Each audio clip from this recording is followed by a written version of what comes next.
WHCJ Savannah 90.3 FM.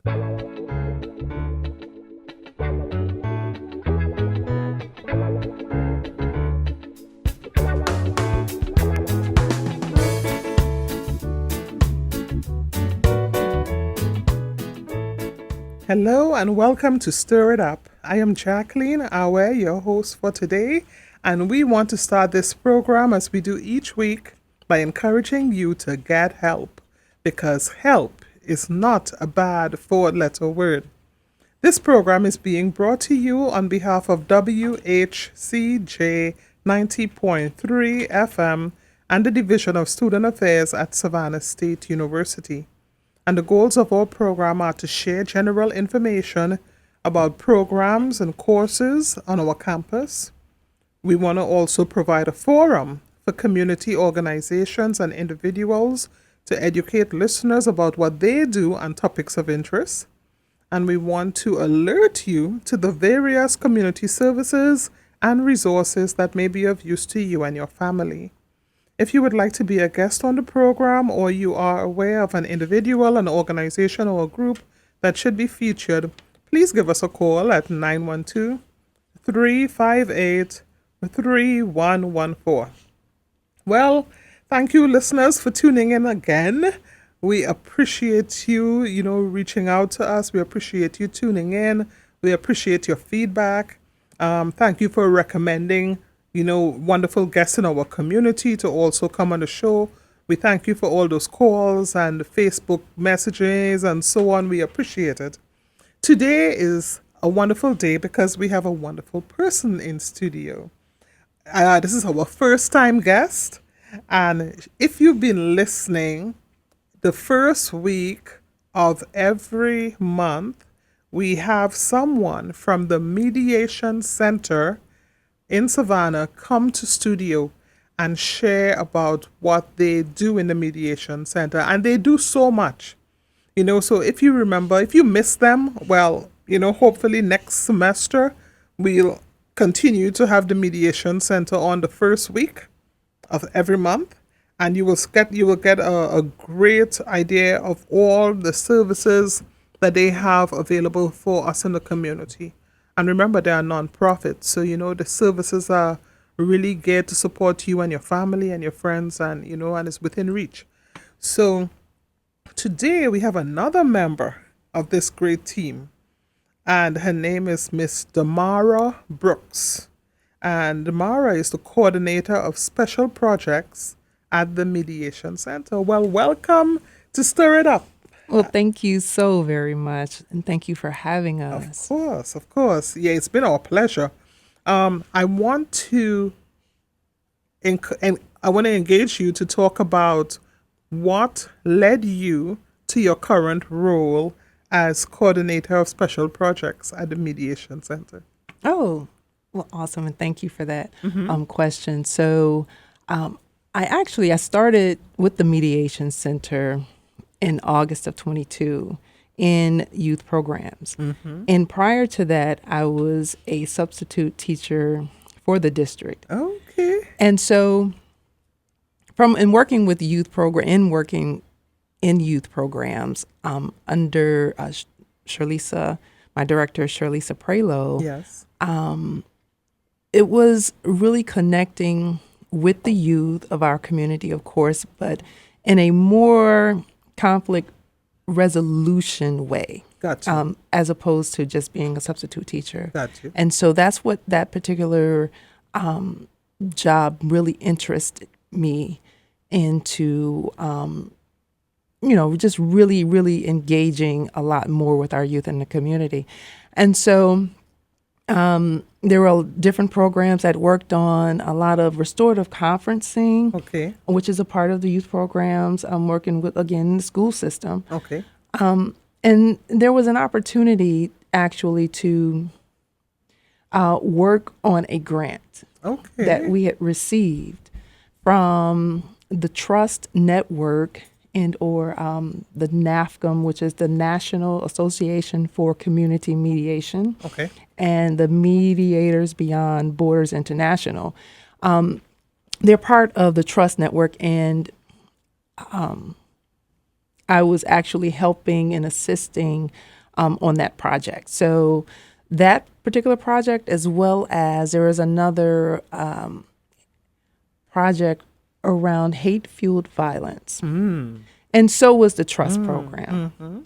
And in working with those particular projects, I was more engaged with a different aspect of the community at a time in which tensions within our country, if you will. It's a heightened. Yes. And so I felt a greater resonance to actually, really engage in that. And I can actually say that I've grown a lot in working on these particular projects as well. So how I got here is basically, again, saying yes to the Mediation Center. Yes. Just sharing and contributing with the team, and then also exploring different projects and ways to really grow there. So That's great. That's great. You see how the skills that we have in one field, they actually enhance and support what you're going to do next. I don't believe things accidentally happen. I feel they're so ordered. That you have this level of skill, and then you're able to transition to something else, and then you develop another level, and you transition to another thing. It's like, yeah, you actually, and I wish people would think about it. Like, sometimes some folks would feel like, I have to get into a role and then learn certain skills for that role, when you don't even realize that developing the skills beforehand opens that role for you to walk into, because you already have the knowledge and the way how where and then you also have the passion. yes. So it makes it easier to walk in with purpose, very intentional, having done similar things. It's not like, oh, this new role, now I have to go get a workshop on how to, because it's just like, it's ordered. Yes. And the great thing about it all is that everything is always about, for me, conflict resolution. And that is what the Mediation Center is about in general, but also the programs, the youth programs, it's all about conflict resolution, as well as these particular projects that we're working on too. It's more so community focused conflict resolution, but it's pretty much the through line would be, just engaging and trying to help improve, whether it's the school, whether it's the community, whether it's a person or a family, Right. reduce conflict. That's right. That's right. So, for those folks who may not have heard the show at the first week for the past months, could you remind the ones who've heard before, but then the ones who haven't, could you remind them, let us know about the mission of the Mediation Center, and also what are some of your key services before we go into our discussion about what you do with the youth? Awesome. Yes. So our mission at the Mediation Center is really harnessing the power of volunteers to support our community, individually, and again, our community. And we do that through education, through training, and offering services, as you had mentioned. So we do civil mediations, we do domestic mediations, we do restorative justice, conflict resolution, skills trainings, as well as the services themselves. And also we do workplace conflict reduction, and we have a family law department as well. And within that family law, we talk about, or we help the community with legitimation services, filling out court paperwork, and then we also do de-escalation training as well. So again, a lot of our services is really centered around the conflict resolution. I like that. I actually had, I've been talking to your folks, every week, every month, And I just felt really impressed to follow up on the training, to become certified, Yeah. in mediation and so on. And so what I understand is the next training starts in spring. So I think the one that was happening in the fall, it was already filled up, and the dates, clash with some of the things I wanted to do. But I was really, impressed by what you all do, and I'm going to be starting the one in spring. So I'm Oh, going that's to be awesome. learning a lot about mediation. I mean, I already kind of do some of that, but it would be a great opportunity to learn what you all do every day. All that you all. So there are a number of programs and services offered through your organization, and you focus on the youth. And why is it so important for us to focus intentional energy and on conflict resolution with young people? And how early should we start working with them? The importance is great. And a lot of that is, of course, we always say, the youth are our future.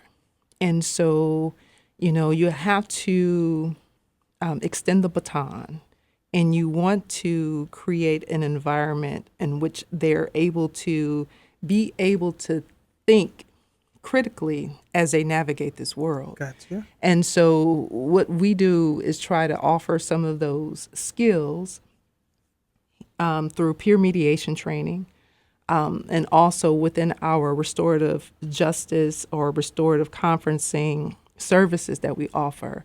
And so, again, a lot of it is, and then we also have another program for the youth, in which we call the positive peer influencers. And we train our youth to be mentors and positive and have positive impacts on the middle school children, youth. And so, again, it's all about passing the baton, encouraging, sharing the knowledge, the positive knowledge that we have, that the youth have, onto those that are coming after them. Do you find it easier to do mediation training with youth or with adults? Well, I would say the youth, because they're more open, if you will. Now, adults, of course, this is just my opinion. They are not necessarily, may not be as open because of the progression of life that they have navigated through. But our youth, they're sponges, and they're looking for information. Nice. And they're looking for ways to navigate conflict a lot of times. And I always say that youth are always wanting structure. And so when we offer that to them and give them the opportunity to actually critically think, to make decisions for their own, and be able to navigate and get to their desired, destination, I think it benefits the community, thus benefiting the nation and the world. Very nice, very nice. So when you all do the different type of training and facilitation, how do you use the whole idea of the peer group to support each person learning? Because we know developmentally, we know how youth are affected by their peer, by their social groups. So how do you use the peer group to influence learning and support learning, or are you looking more at a individual model, like you're training the person to, or how do you all approach it? So it is approached through navigating the peer pressure avenue. You're looking at violence, you're looking at the usage of drugs. And so just being a positive impact, or having a positive impact on saying, no to drugs, if you will, right? Thinking positively and making positive decisions. So, and that kind of goes along with the violence as well. Just saying no to violence, and really focusing on school, your schoolwork, the family life, and saying yes to positivity. Yeah. So when you focus on saying yes to positivity, what is that? What are the themes that are being shared, and how are you all enabling that? Make positive choices. And our coordinator for positive peer influencers is Taylor Warren. And again, that's under Charlisa Prelo as the director. But Taylor and also the Chatham County narcotics team and the school system, they've all partnered to create this program. And we actually just had a very successful and impactful citywide training for our youth, and I believe there was over 250 students that were in attendance. But what Taylor and the C&T team have been able to do is just really just that peer pressure. What is it that you want? What is it that you actually, the positivity, how do you see your life? And try to, of course, influence and make decisions based upon that, because the peer pressure that is out there, it's very strong. Social media is very strong for the youth. And so the pressure to do certain things can get you off track. And so really understanding yourself, believing in yourself, loving yourself, and making the decisions that are best for yourself. Okay. How do you, this is really great information that you all are doing this. And you said there was a gathering of about 200 students. Where was that? Where was the site for this event? We actually held the training at Savannah Technical College. Okay. And in their auditorium, their main auditorium. Sure. And it was pretty much all school day, not all day, but mostly all of the school day. And so we had, breakfast for them. We had lunch for them. And I did, the registration part of it all, but and wasn't necessarily involved in the actual planning. Again, that was, the youth department's arena, but it was really, engaging the youth into understanding, again, I don't want to say self-love, okay, but what is it that you want, the positive aspects of life that you're looking for. But also, these are the dangers that are out there, especially in the narcotics world, the drugs that are being offered to our youth, the violence that they can easily engage in, and just saying, the motto is, make positive choices. So, yeah, I'm just wondering, how do you engage with young people and talk to them about self-love and get them to understand that and practice that? What does that look like when you're working with, the middle schooler, the freshman in high school? What does that look like when you are talking about self-love?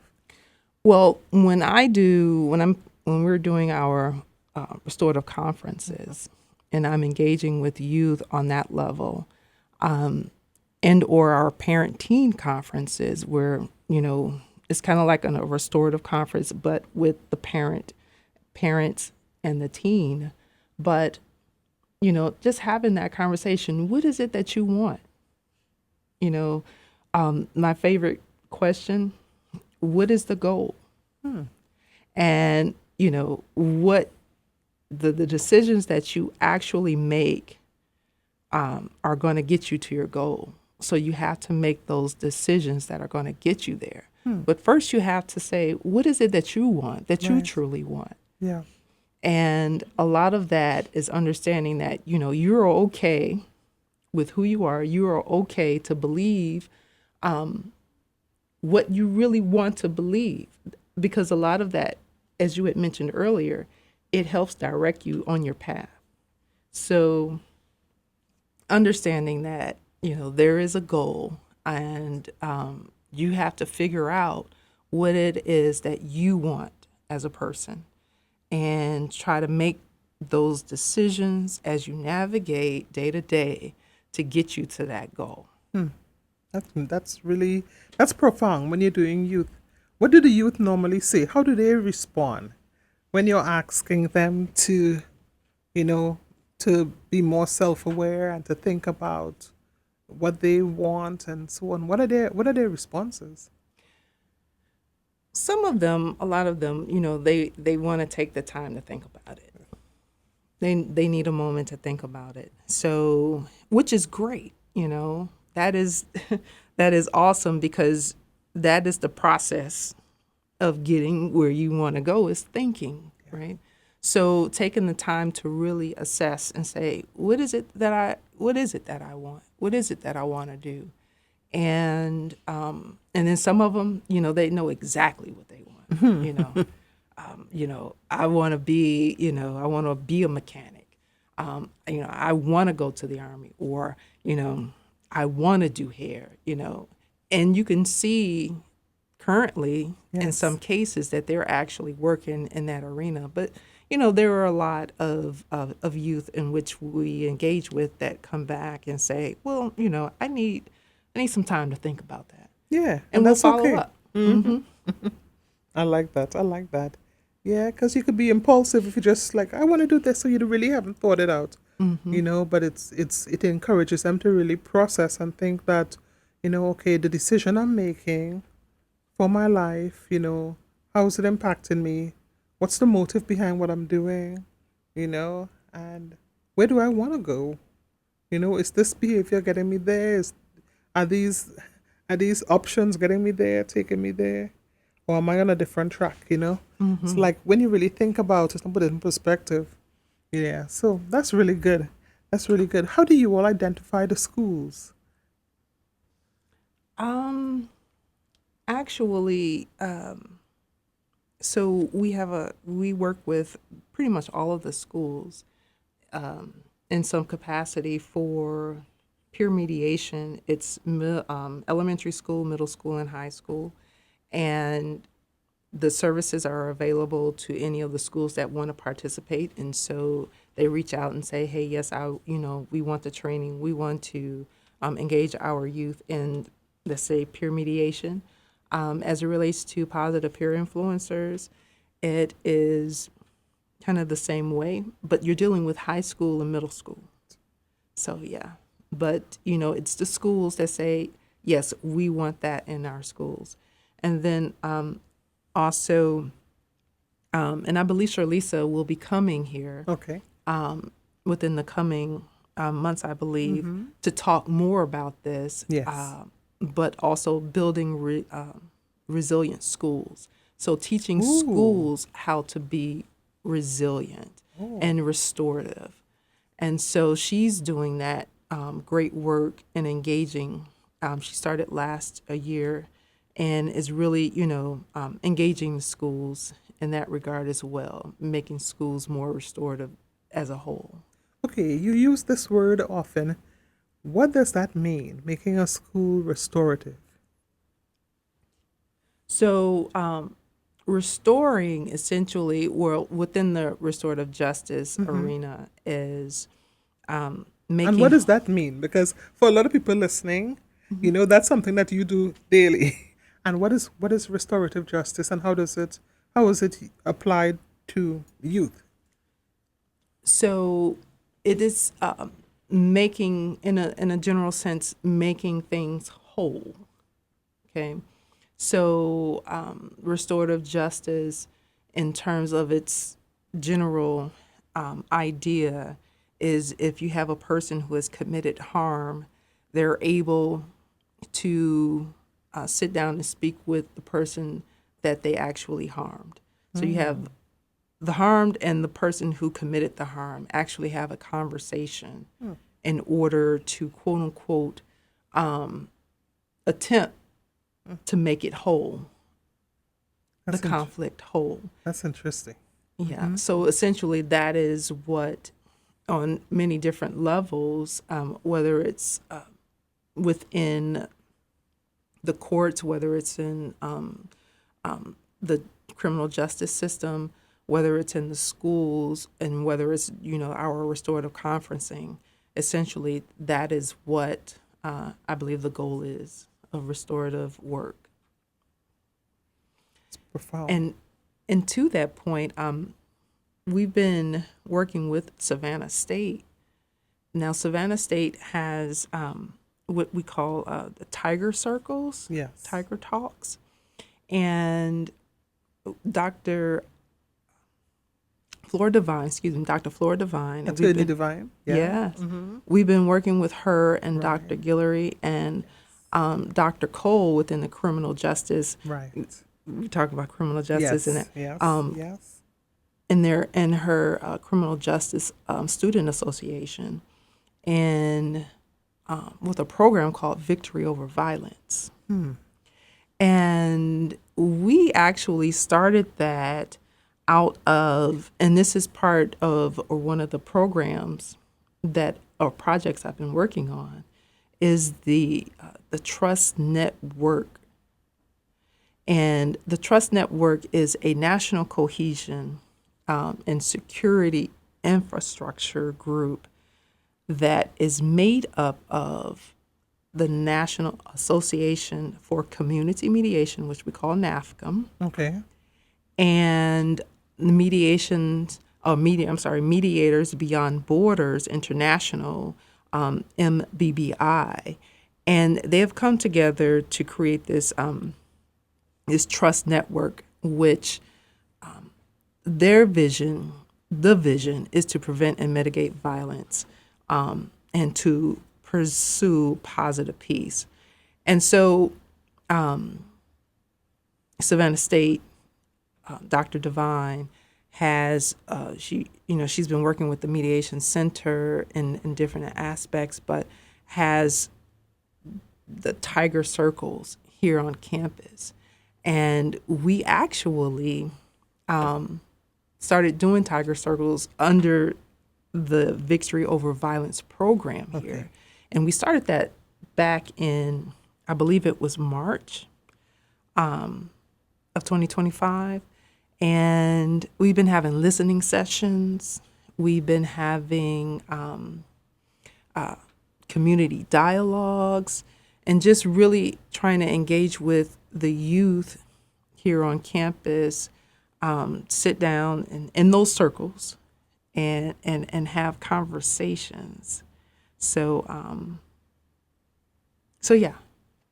That's really good. I know that Attorney Devine and Dr. Guillory were doing those initiatives. Even maybe like a couple of years ago, they started something that I know it was around the whole idea of restorative justice and so on. So I'm excited that you all are here, even in the classroom, working with criminal justice program and so on. That's really good.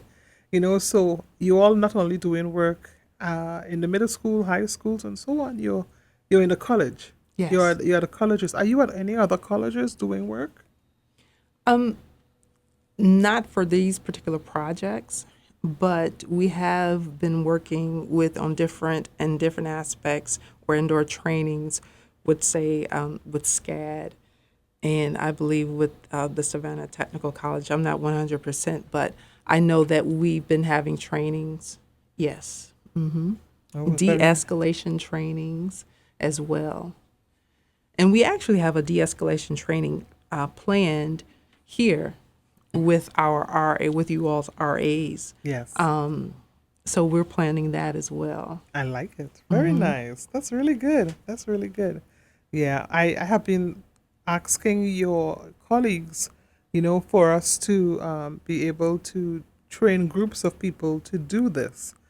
So it's good that, folks are reaching out to you all and ahead of the game, ahead of me. That's great. And, to be able to have folks, in the residential setting, know how to do de-escalation and mediation is excellent and so needed. So needed. But we're going to break for some important messages, and when we come back, we're going to continue talking with Ms. Damara Brooks, the coordinator of special projects at the Mediation Center.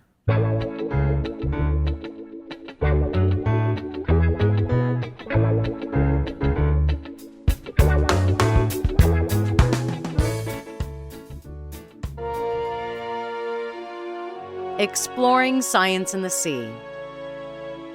The chambered nautilus comes from a long line of survivors. Its earliest ancestors appeared more than 500 million years ago. Its family tree has persisted through 5 global extinctions, including the one that killed the dinosaurs. But the modern-day nautilus may not do so well.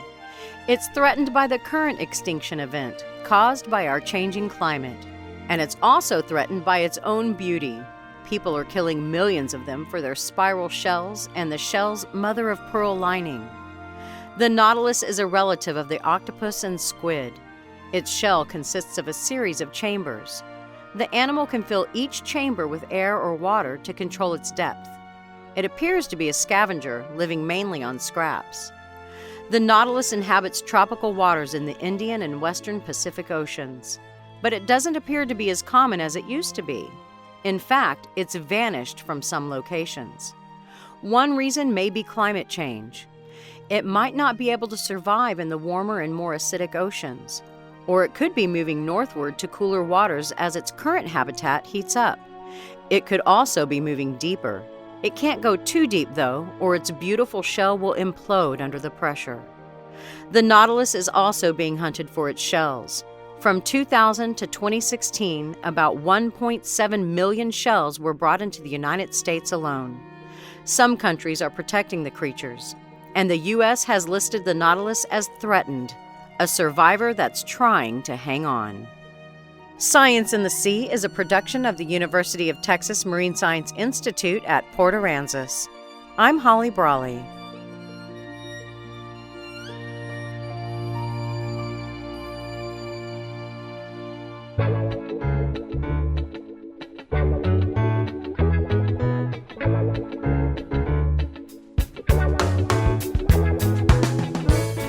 Thank you, listeners, for staying with us.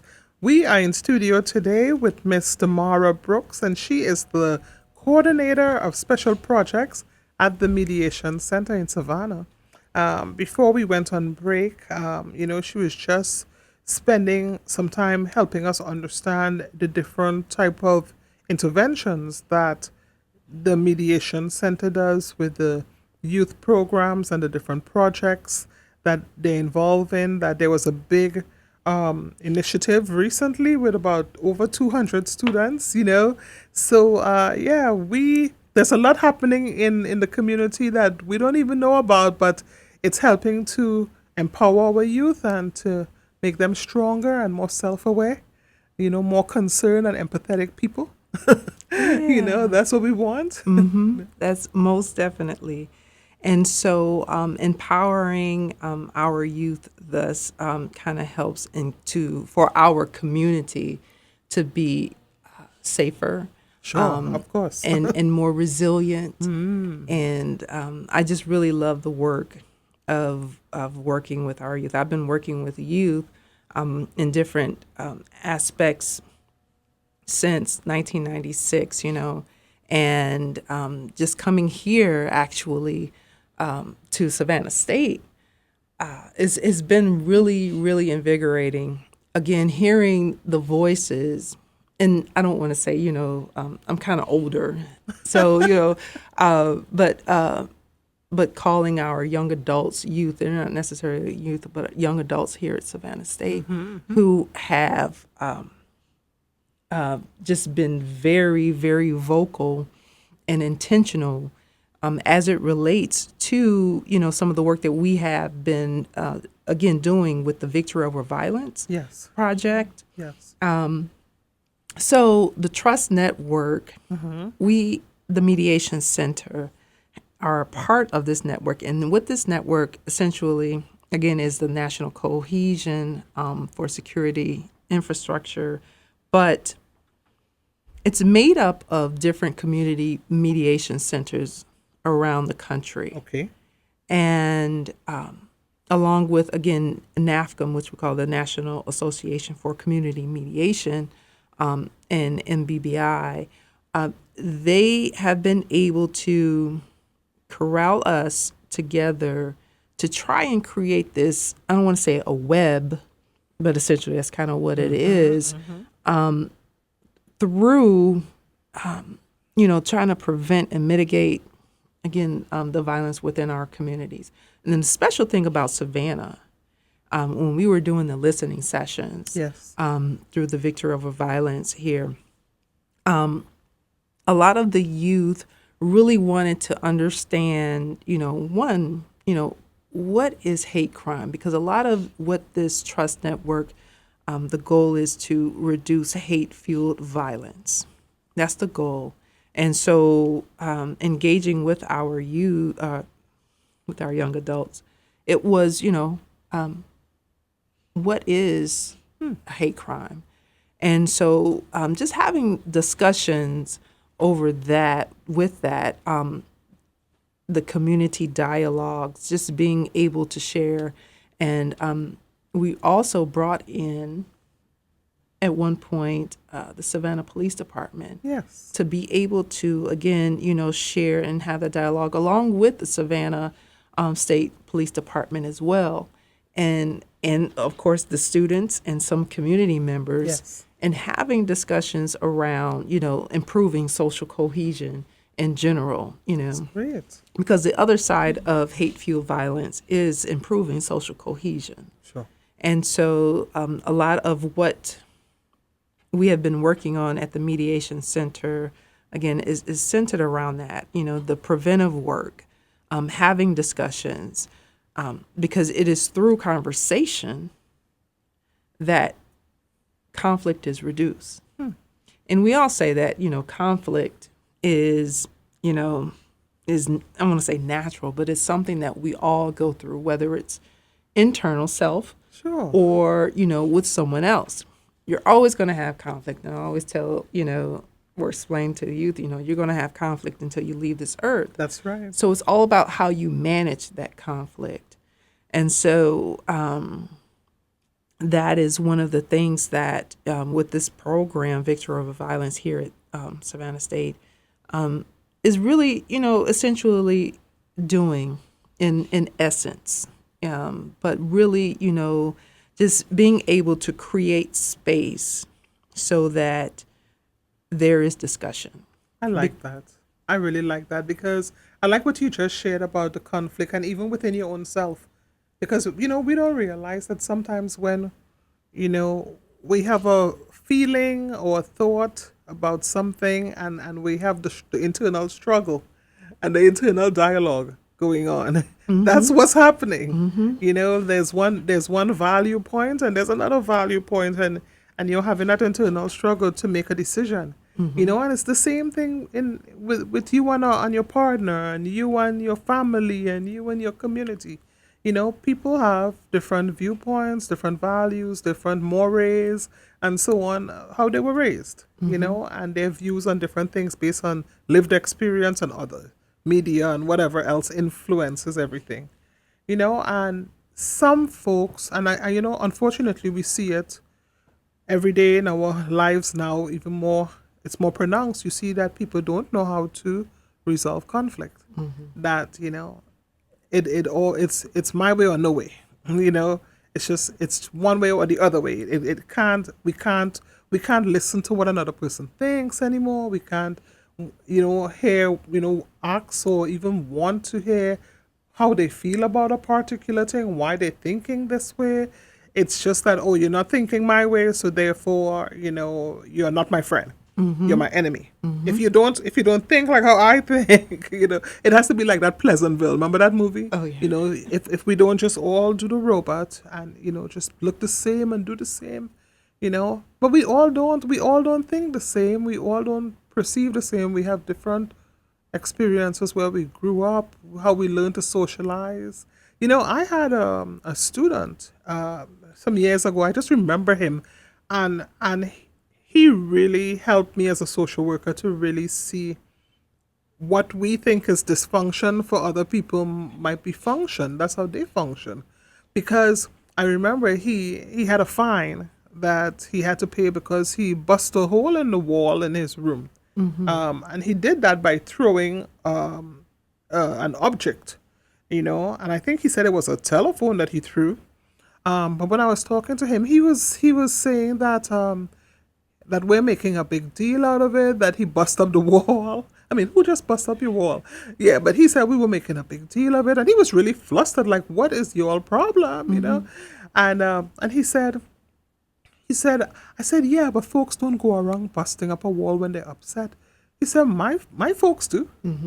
He said, that's how, and he was looking me in my eyes. He wasn't exaggerating. He was like, my people do. They're always throwing things. He said, that's how we express anger. We throw things, and everybody, and you express yourself, and he was even, this is funny. They're so smart. He was even using an example of some interventions for anger management where people are given dishes and so on, and like even for those doing sexual violence, type of stuff, and they smash the plates against the wall and release the. So he said his people do that. They throw things, and I was like, oh, you are too smart for your own good, But then but then I had to help him understand that that behavior is really not typical, for and that's why you're being fined, because it's kind of deviant, so I had to explain that to him, and so he didn't get it. He was like looking at me like, what? Yeah, like why am I being charged? Like I could fix that wall, I could do so, but he didn't understand, and he said that's what he grew up seeing as how conflict is managed. When I'm angry, when I'm upset, when I have a different point of view, I throw and shout and rage, and that's how we do it. So that's what he's socialized into, and that's what he's done, and that's why he was sitting in front of me, and we were talking about that, and helping him understand that. But yeah, so we're thinking that the way we were raised and the way we feel about things, the way we think about things, the way we were educated is how everybody else is supposed to be thinking, and that's why we need these type of initiatives that you all are doing to help individuals learn how to listen and to build social cohesion, like you were talking about. Oh, yes. And it really starts with what you were just describing is the conversation, right? It starts with the conversation, being able to listen and hear a person's perspective on things. Because like you had just mentioned, everyone does not have the same perspective. Of course not. and so to be able to sit down and have that discussion to understand, and that's what we do as community mediators and or community facilitators, facilitators in this regard, being able to help that conversation go a little bit smoothly, so that the quote unquote harmed can hear how they have affected someone in a sense, and just have that element of leveling up, if you will, or leveling into. Just again, it all starts with conversation. It is so important to be able to have those discussions, and that's what the Tiger Circles are all about. Yes. That is what the restorative circles are all about. Our mediation, community mediations, if you will, are all about, So it's all about having the conversation, because it is through the conversation that you can actually and possibly find the similarities, and you connect on those similarities.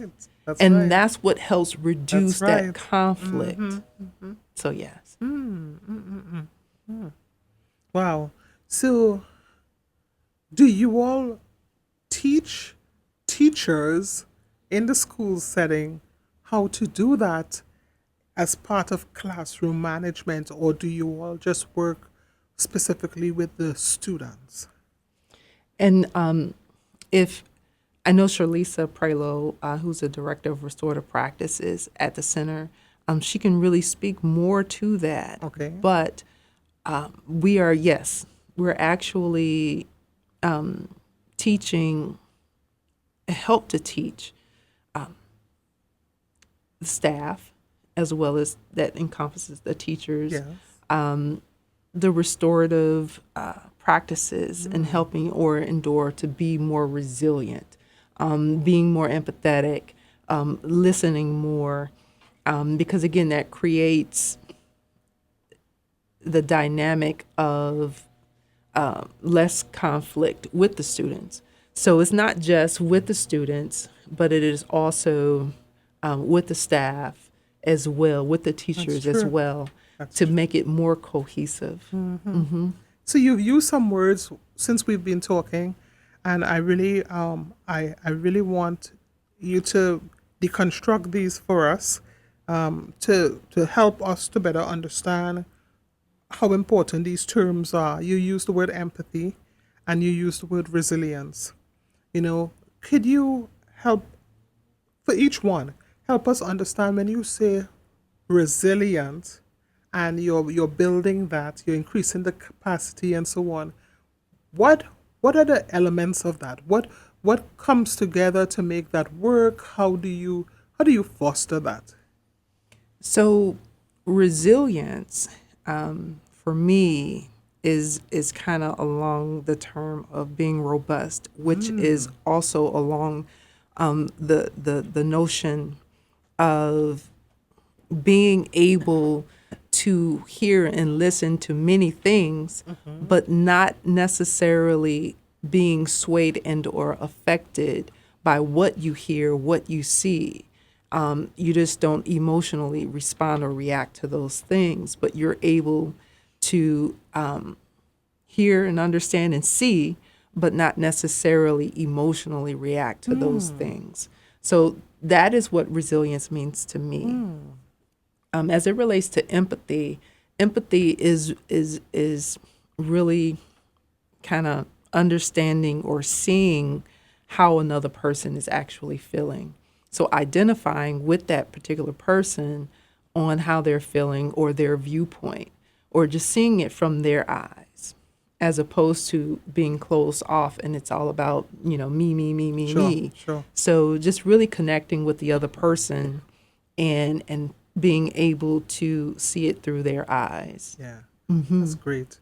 So when you're working with the youth, K-12, when you're working with them and you're teaching resilience, because sometimes I've been in the classroom with youth before, and I see how they respond, and if someone says anything about them, or someone looks at them, and they tend to be so impulsive.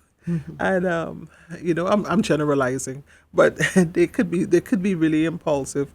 And I had 3 of my own. So, so what type of strategies would be used to help with resilience for youth who might present as impulsive, like, oh, you said something about me, or he said, or she said, or they said, or he looked at me, or he touched me, or whatever. Like, how do you teach them now to be resilient? What are some strategies? So we try to have them navigate to understand, what are some of the things that, of course, pushes your buttons. Okay, right? okay. What are some of the triggers. things that triggers you, right? That quote unquote sets you off. Yes. And being able to recognize, okay, yeah, I'm being triggered right now, and then go through that process of saying, okay, we call it pause. Okay. Right. Okay. Being okay, stop. Kind of go within, not necessarily just react to it, saying, okay, I'm being triggered, and just go through the steps of what we call de-escalating, right? Your own personal de-escalation. And so that can encompass, going to a teacher. Okay. Or going to a trusted adult to say, I'm being triggered. I need help. Yes, yes. Redirect me. Yes. And so and a lot of times that is, the children say, well, that's calling my mom. Okay, we'll get to a trusted adult and or, call your mom. Or they might want to do a timeout. Just go to the bathroom, wash your face or something, to do a timeout. To do a timeout and then come back. Yeah. Yes, yes. So it's like an internal de-escalation in a way, but really understanding what those things are that do trigger you. Yes. And so trying to, get that awareness. Yeah. So that's what, especially within the restorative conferences that we hold, we're really wanting the youth to really get that and understand that, So in these conferences, like the big one that you all just had recently, what are some of the themes? What are some of the themes did you all have individual breakout sessions or different speakers on different topics? What were the themes that basically were covered? So within that that was a training. Okay. For the positive peer influencers. And I'm not necessarily 100%, but I'm sure that, when Charlisa comes, she can tell you all about it. But Okay. I do know, because I was doing registration, so I was kind of like in a different stratosphere. But some of the breakout sessions that I was hearing was, how do you respond to peer pressure, and doing role plays in that regard. And also, I recall the CNT group actually showing different videos as to, this is what happens, when, and I believe it was an example of an actual officer not even necessarily touching fentanyl, but having an overdose because he was in the vicinity of fentanyl. So just understanding those particular things that are out there for you to quote unquote navigate through as you think through and be aware of. Really like that. Yeah. So the entire training focused on just different elements of it was really trying to get the youth in the mindset that you are going to be a mentor, and this is what mentoring. You gotta quote unquote check yourself first, and then being able to have those conversations with your peers, as well as those middle school students that you're going to talk to and help. Be quote unquote a mentor to or encourage, to make those positive choices. So yeah, it was very. They really enjoyed themselves. I heard a lot because of course there was again over 250 youth, but they were really really engaged and really paying attention. And I would have to say our youth department really did a really good job with that training. That's really good. I'm just trying to think about when you train all these youth, are they then going to be in a formal type of program at the school, or you're training them to like all just develop behavior change as they interact with their peers, or both? Both. We do that both with the positive peer influencers as well as the peer mediation. So it is, of course, the structured way within the school as far as peer mediation. Okay. Going through the process that has been determined for them to do, but also, if you're at home, Yes, it applies when you're at home. Yes, yes. And as well as, in the community itself, It's sorry. So yeah, it does apply to both the school setting as well as within the community, and that's what really makes it very robust. That's great. I was just thinking when you were saying this that when you're talking about a family, I was thinking when my kids were younger and you could tell whatever the teacher taught in school that day because they'll come back home and said, my teacher, the teacher was God. My teacher said, that you should eat this, and eat a salad with every meal. And, in my teacher. And I was like, so whatever they get and they believe in the schools, sometimes they do bring it home. And you want to get them to bring home the positive stuff. So if that's the type of interaction and messages that are happening from interacting with other peers and the trained peer group and even the teachers, including it as part of how they do classroom management and teaching and so on, that's awesome.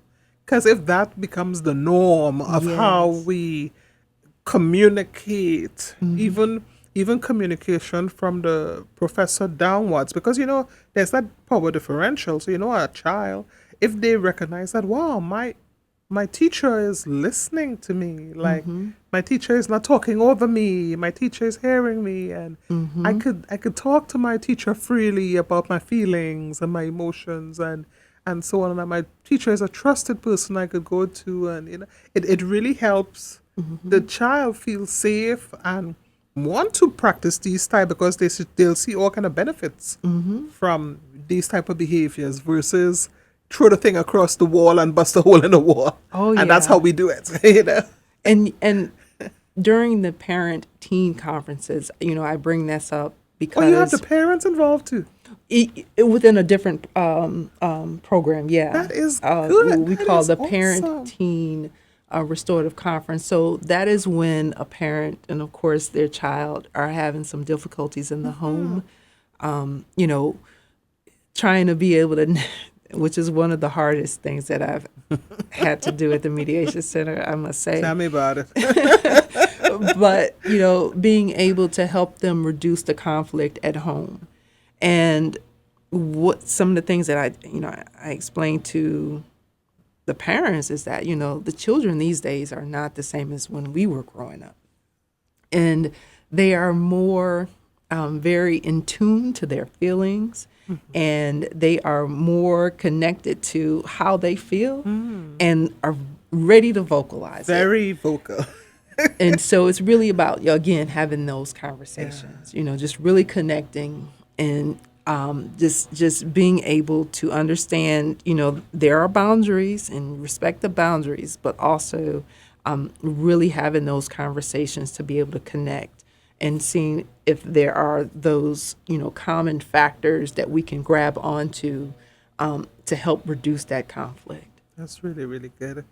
I know it's what you just talk about with the teens and it's difficult. It's difficult, especially if you're from another culture, because you have your folks back home with their way of training and disciplining and so on, telling you that, oh, you're spoiling those kids, that you ought to do this and this and you ought to do that and that. And look what we did, and we took care of you all, And it's hard for them to understand, like, why can't you just, do a different type of, communication? Let me put it that way. But I'm glad that you're here today, and I'm glad that you're doing this type of work in the community. This is excellent stuff. And I can't imagine working with a youth like that. I'm I work better with young adults, older adults. So I bless you so much. The people who work with our younger ones in the community, the teenagers, good for you. Yeah, it has been a treat, and it has been a great working with the team. So we really appreciate it. And thank you for having us again. Course. Really appreciate it. Love what you're doing. Yeah, very nice. So we want to thank Mr. Mara Brooks, Coordinator of Special Projects at the Mediation Center. I thank you for helping our children, our young people. I really appreciate you. And I want to just thank the audience for listening. We, contact us at 912-358-3114 if you'd like to be a guest. And remember, we always end the show the same way each week, by encouraging you to get help, because help is not a bad four-letter word. Take care.